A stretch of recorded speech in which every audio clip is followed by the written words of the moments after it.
नमस्कार बच्चों, तो मैं रिमझिम कुमारी आप सबों का फिर से वेदुआरा ऑनलाइन लर्निंग क्लासेस में वेलकम करती हूं। तो पिछले क्लास के टॉपिक को हम लोगों ने कहां पर छोड़ा था? तो वेजिटेटिव रिप्रोडक्शन के, वेजिटेटिव प्रोपगेशन के एडवांटेज पे छोड़ा था। दो और टॉपिक बचे हुए हैं। एडवांटेज तो भाई जान लिया, हर सिक्के का दो पहलू होता है, यानी अगर एडवांटेज है तो डिसएडवांटेज भी होगा। तो अब एडवांटेज पढ़ लिया, डिसएडवांटेज देखेंगे और एक टॉपिक बचा हुआ है टिश्यू कल्चर। उसके बाद स्टार्ट करेंगे sexual reproduction in plant. A sexual खत्म, अब सेक्सुअल स्टार्ट करेंगे। तो नेक्स्ट स्टार्ट करते हैं। हमारा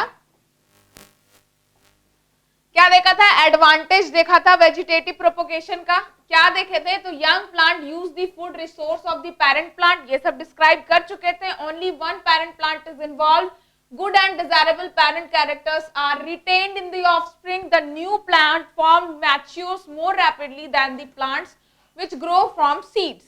A large number of desirable varieties of plant are produced in a very short time. Grafting देख लिया था, रिवाइज कर लेते हैं। पिछले क्लास में क्या देखा था? जल्दी जल्दी ग्राफ्टिंग देखा था, कटिंग देखा था, ये और लेयरिंग देखा था। तो ये तीनों क्या था? Grafting, cutting, layering, artificial method of vegetative propagation.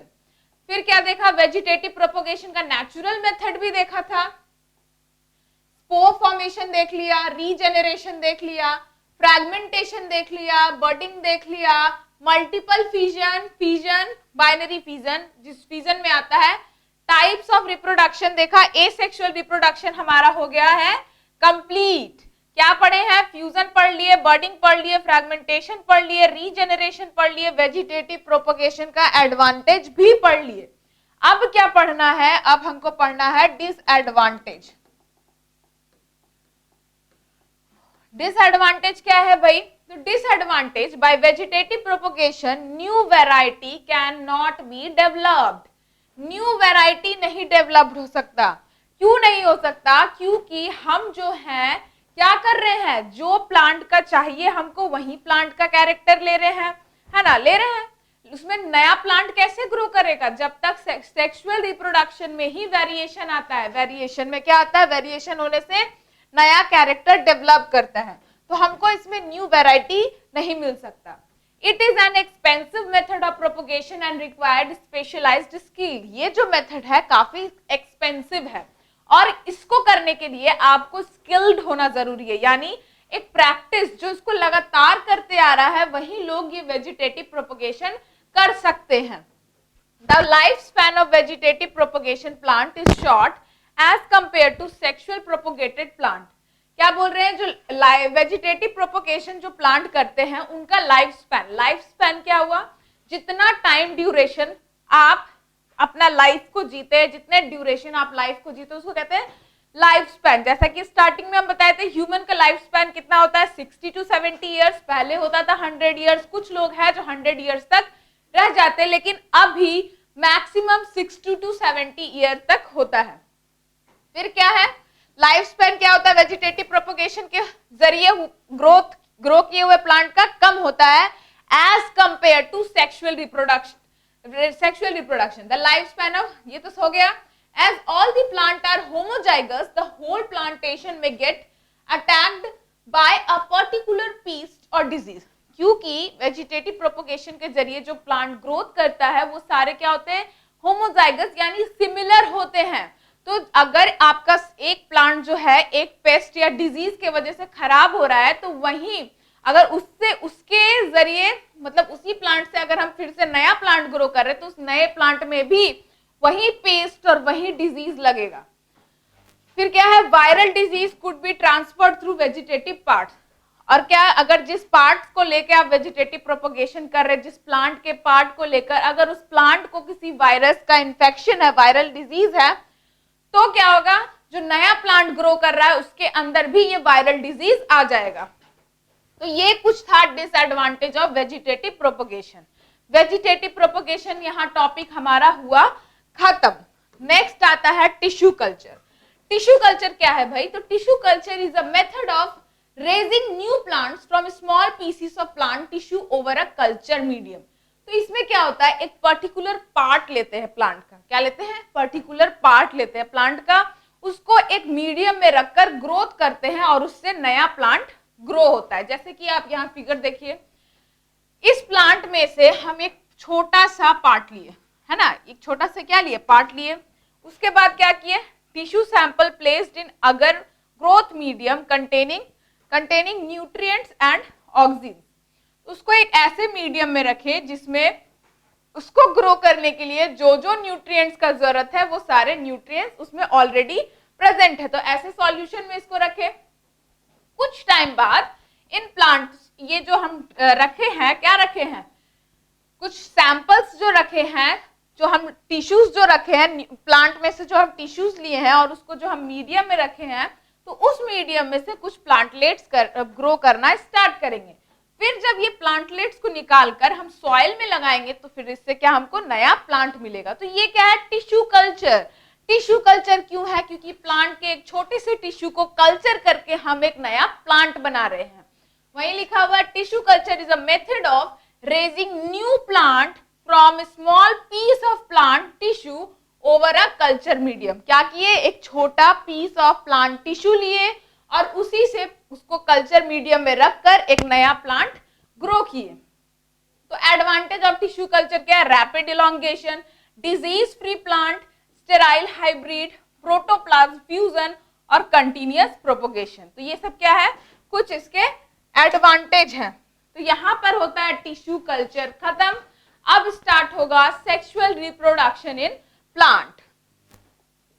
तो ये तो सबको क्लियर हो गया होगा, टिश्यू कल्चर, एसेक्सुअल रिप्रोडक्शन और क्या, vegetative propagation, spore formation, budding, fragmentation, regeneration, fusion. तो ये सब हम लोग लाइन से पढ़ते हुए हैं। अब हम आ गए हैं सेक्सुअल रिप्रोडक्शन इन प्लांट में।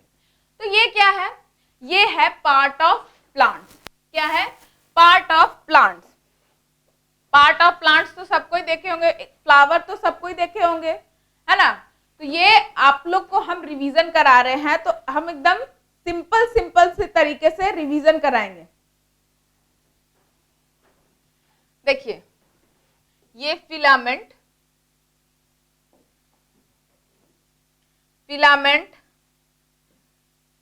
रेप्टिकल, सेपल, पेटल, स्टाइल, इन सब पार्ट को क्या कहते हैं, non essential floral part.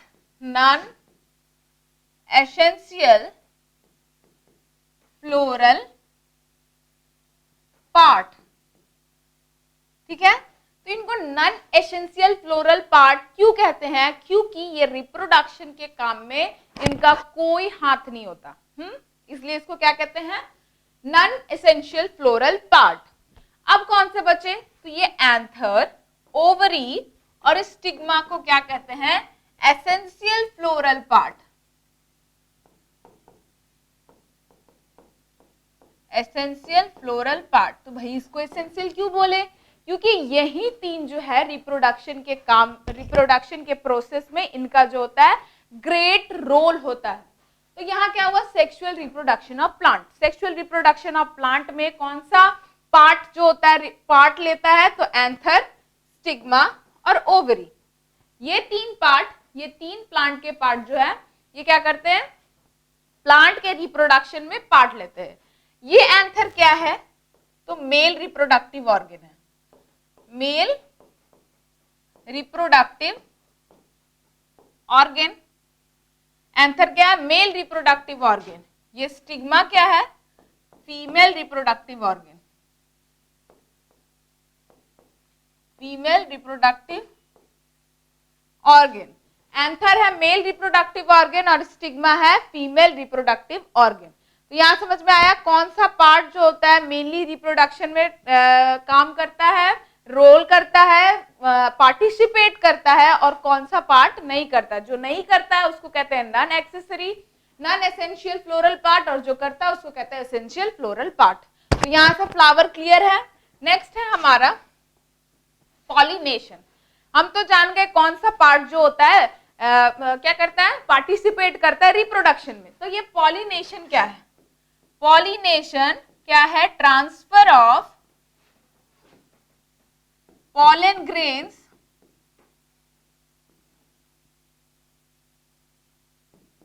From anther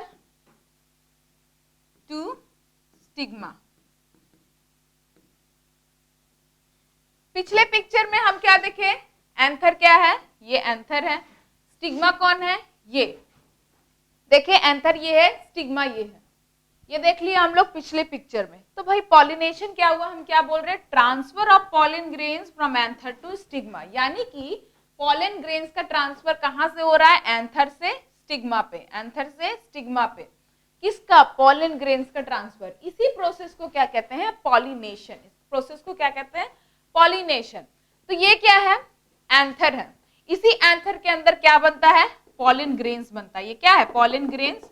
इसी एंथर के अंदर क्या बनते हैं, पॉलन ग्रेन्स। ये क्या है, पॉलन सैक, जहां पर पॉलन ग्रेन्स जमा होते हैं। उसके बाद जब ये बन जाते हैं तो ये क्या करते हैं, विंड, हवा में फैल जाते हैं और ये हवा के थ्रू आके स्टिग्मा पे लैंड करता है। क्या हुआ, एंथर से पॉलन ग्रेन निकल के कहां आया, स्टिग्मा पे। तो इस प्रोसेस को क्या कहे, पॉलिनेशन। इस प्रोसेस को क्या कहे, पॉलिनेशन। समझ में आया, पॉलिनेशन। एक चीज और, दो टाइप्स के प्लांट होते हैं, यूनिसेक्सुअल और बाइसेक्सुअल। यूनिसेक्सुअल ऐसे प्लांट होते हैं जिसमें सिर्फ वन रिप्रोडक्टिव ऑर्गन होता है, वन रिप्रोडक्टिव ऑर्गन होता है। और बाइसेक्सुअल क्या होता है, बोथ, यानी कि टू रिप्रोडक्टिव ऑर्गन। हम क्या बोलना चाह रहे हैं, वन रिप्रोडक्टिव ऑर्गन, यानी कि या तो इसमें सिर्फ एंथर होगा या तो इसमें सिर्फ स्टिग्मा होगा, या तो इसमें सिर्फ एंथर होगा या तो इसमें सिर्फ स्टिग्मा होगा। लेकिन बाइसेक्सुअल में क्या होता है, उसके फ्लावर में एंथर और स्टिग्मा दोनों प्रेजेंट होता है। क्या, एंथर और स्टिग्मा दोनों प्रेजेंट होता है। तो समझ में आया, यूनिसेक्सुअल और बाइसेक्सुअल। यूनिसेक्सुअल का एग्जांपल हो जाएगा पपाया और बाइसेक्सुअल का एग्जांपल हो जाएगा मस्टर्ड। एक बार इस फिगर को फिर से देख लीजिए, रिवाइज कर लीजिए, हम क्या बताए उसको एक बार बढ़िया से क्लियर कर लीजिए।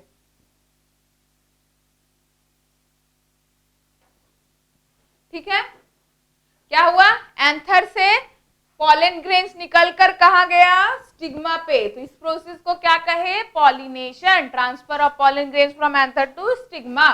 जिस फ्लावर में या तो एंथर हो या तो स्टिग्मा हो, या तो एंथर हो या तो स्टिग्मा हो, उसको क्या कहते हैं, यूनिसेक्सुअल। और जिस फ्लावर में दोनों हो, एंथर और स्टिग्मा दोनों प्रेजेंट हो, उसको क्या कहते हैं, बाइसेक्सुअल। जैसे कि पिछला पिक्चर जो हम लोग देखे, ये कौन सा फ्लावर है, ये बाइसेक्सुअल है। क्यों भाई, क्योंकि इसमें एंथर भी प्रेजेंट है और स्टिग्मा भी प्रेजेंट है ना, तो इसको क्या कहेंगे, बाइसेक्सुअल। लेकिन कुछ फ्लावर ऐसे भी होते हैं जिसमें या तो एंथर होगा या तो स्टिग्मा होगा, वैसे फ्लावर क्या होते हैं, यूनिसेक्सुअल, जैसे कि पपाया। लेकिन बाइसेक्सुअल का जैसे कि मस्टर्ड। अब ये क्या है, टाइप्स ऑफ पॉलिनेशन। तो पॉलिनेशन दो टाइप का होता है, सेल्फ पॉलिनेशन और क्रॉस पॉलिनेशन।